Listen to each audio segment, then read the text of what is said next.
Come again, come again, come again. It's only $50 a trampoline. Oh, trampoline here. It's only about $50 here. Wow, crackies, crackies, crackies. Hold on, hold on, hold on. Curly Joe, what are you selling now or doing? There's always some kind of shenanigans with you. I'm not used to this kind of shenanigans. Billy never did these kinds of things. What are you doing? Oh, I got a new business where I sell space age trampolines. Oh, oh no! It hit the catchphrase. Oh no, Joe, you're hitting space age trampoline. Mr. Pennypacker, are you in? What? Is this a good idea? What? What's going on? Oh no! No! No! No! No! No! No! No! No! No! No! No! A space age trampoline. I don't. I got my first customer, Mister Funny Pants. Mister Funny Pants here. He could go give it a good try. Bing!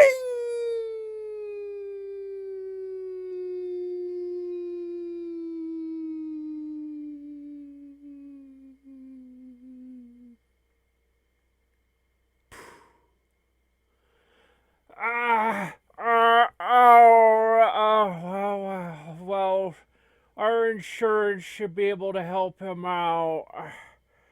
Oh dear.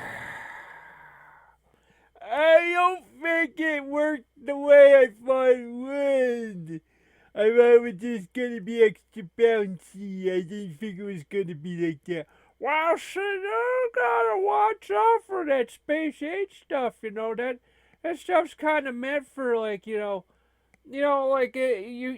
remember in Halo, how you used to jump on those like teleporting things and it would take you to one area to the next, and it's kind of like that, but if it was just not tested well and it just shot you like 100 feet in the air and you broke every bone. Okay.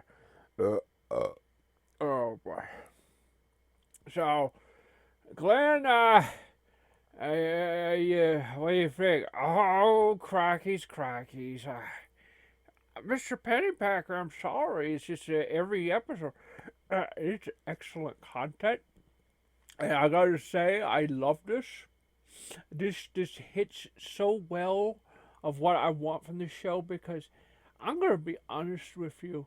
There were some times I just felt like pulling the plug on the show because Billy, let's be honest, I don't think anyone knew what to do with him.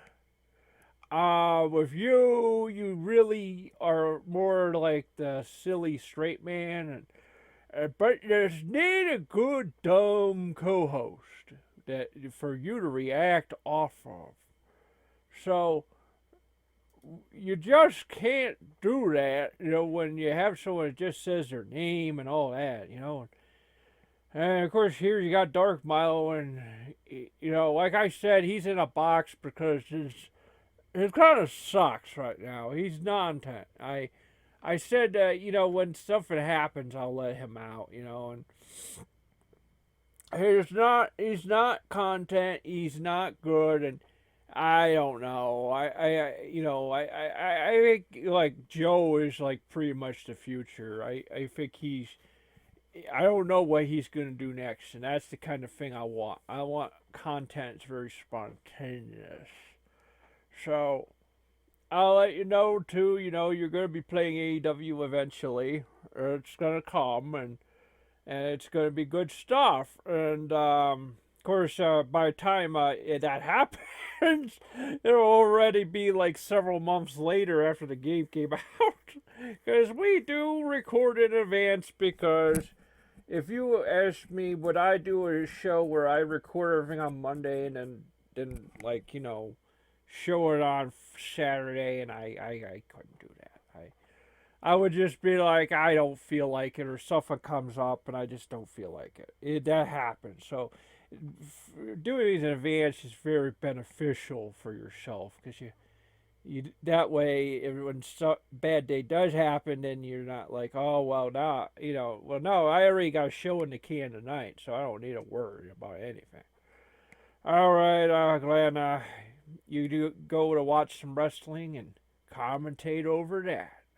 Okay, Joe, we are going to be watching from WWE 2K22, Ravishing Rick Rude versus Ultimate Warrior at SummerSlam in a steel cage. Oh, that's going to be painful. Well, it's going to be some smacky. And I'm going to be honest with you. I know you're going to think, oh, this is going to be historically accurate to the original match in '89, and no, Rick Rude is pretty overpowering. The Ultimate Warrior is not that great, I find. He generally just gets his butt kicked. So that's kind of how that flies. So, you got the classic blue cage. That's a very fun staple of, the past, the blue cage. I don't know with my friends. We were kind of back and forth on it. Like I liked there's things about the blue cage I liked, and then things about the chain link fence that was superior to it. Like the chain link fence was more.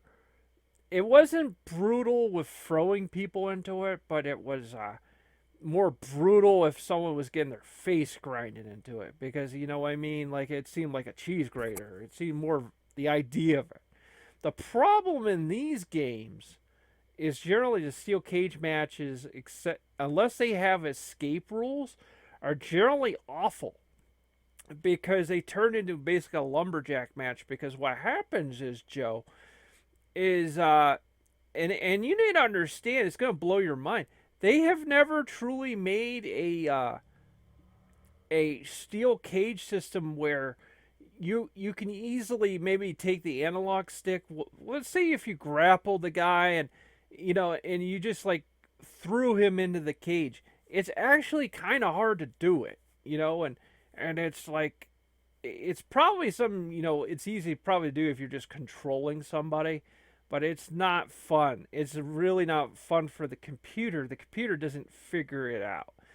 The computer knows, like in this case scenario, the computer can do this. Like it knows that it needs to climb out of there, and then the other guy, when he sees the other guy trying to climb out, he'll try to go after him, and it creates a situation where they are banging each other in the cage, and that's fun. That's a lot of fun, but there's a lot to it, though. You know what I mean? Yeah, yeah. It's like they just didn't care. It's because people just buy the games, Joe.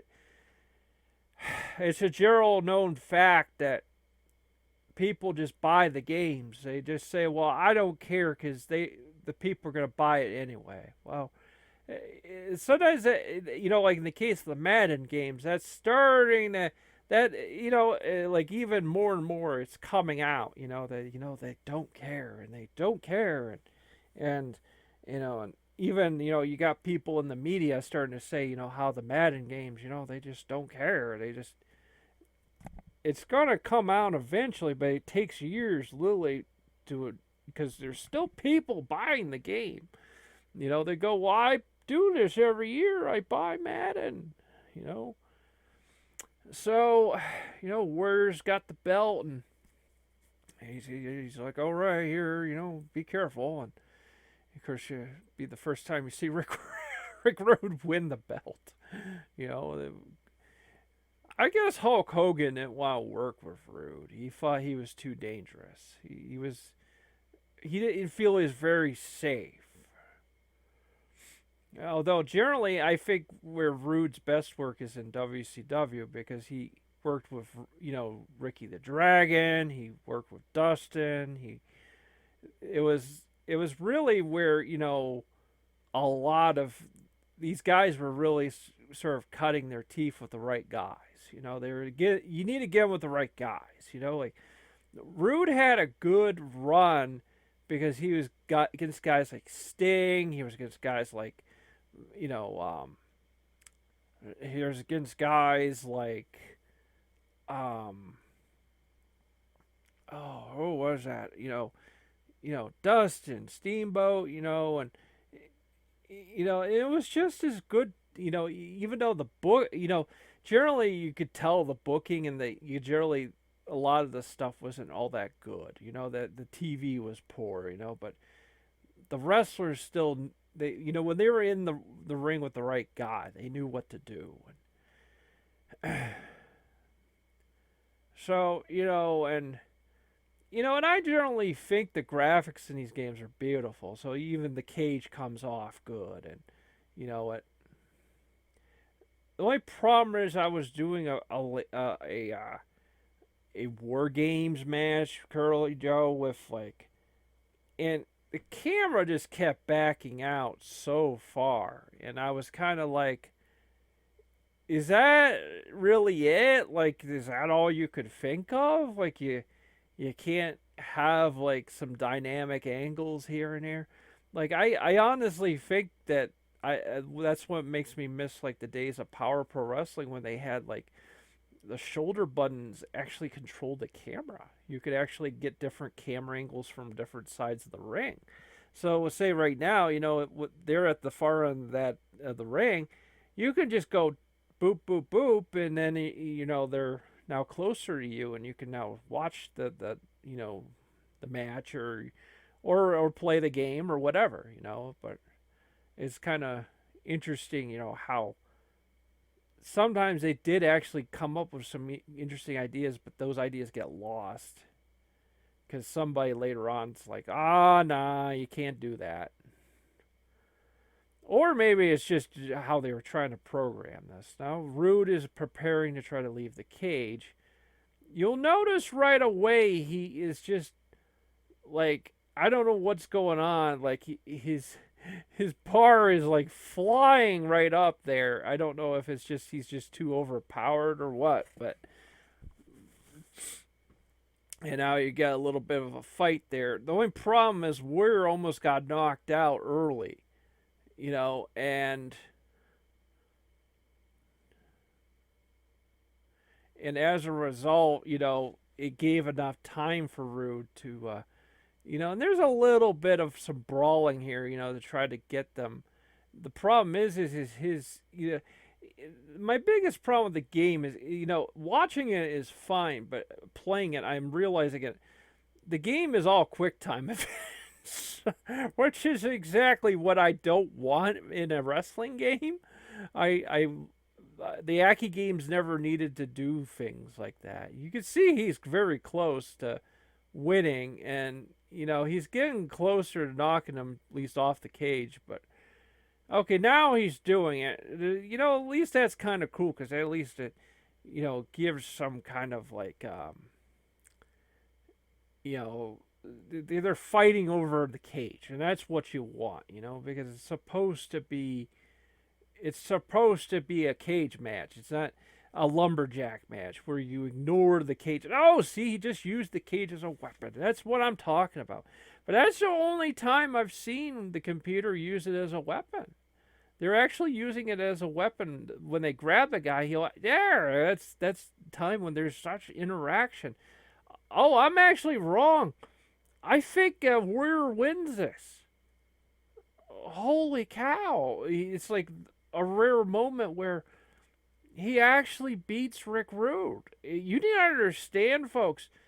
His AI generally loses every freaking time to Rude, and it's like, and this was by the way, I was corrected. It's SummerSlam '90. That's when they had this match. But at least Warrior won. He retains the title, and he doesn't get embarrassed, and we have a hybrid moment where Rick Rude becomes champion. That would be cool, but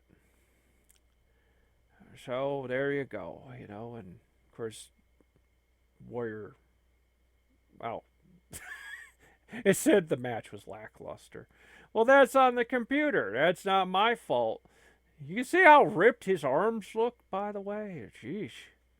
Okay, time to go. See you next time.